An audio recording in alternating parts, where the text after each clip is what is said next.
We can only be at our best and our best to our team if we're at our best.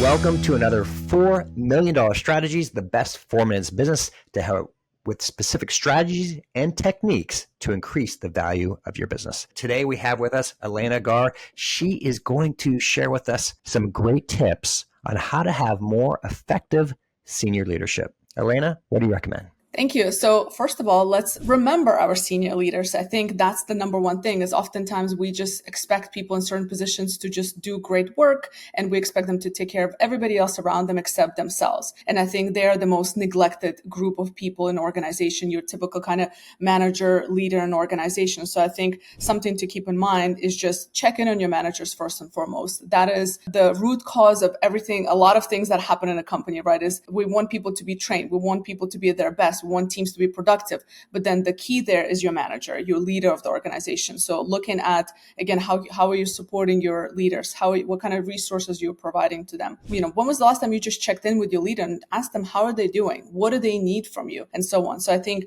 these things to keep in mind. And lately, something I've been really passionate about, and I've seen a huge impact in organizations, is the well-being piece. And I'm not talking about just the wellness physical aspect. I'm talking about well-being, which is, are your leaders connected to their team, the social well-being? There's also, of course, the physical and mental well-being. Are they taking care of those aspects? Then there's also the purpose well-being. Are they doing work that is purposeful to them? So looking at different pillars of well-being of us as individuals and making sure that you're providing that to your leadership.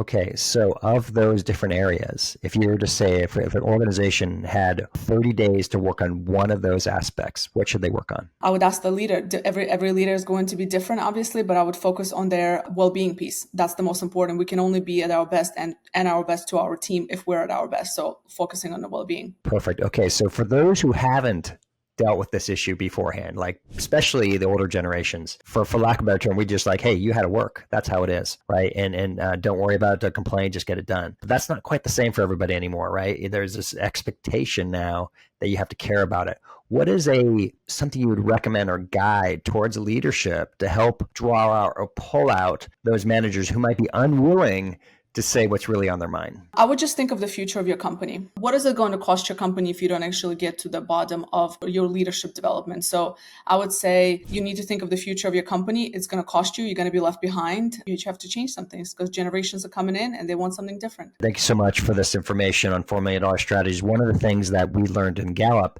reporting has shown is that 51% of managers are likely to sabotage or be against new change. Now, the question is we don't know why, and it's typically because all their incentives are making sure they get done what's currently done right. And when we say something new, we don't actually give them any incentive, any encouragement, any why behind why they should do that, nor even necessarily how to do it. If you want to help incorporate that, get more effective senior leadership, engage your middle management to be more effective. And what Elena said beforehand, find ways to understand what's really on their mind so they have not only well-being, but that they're going to be doing great on executing strategy as well. Thank you so much for being on $4 Million Strategies.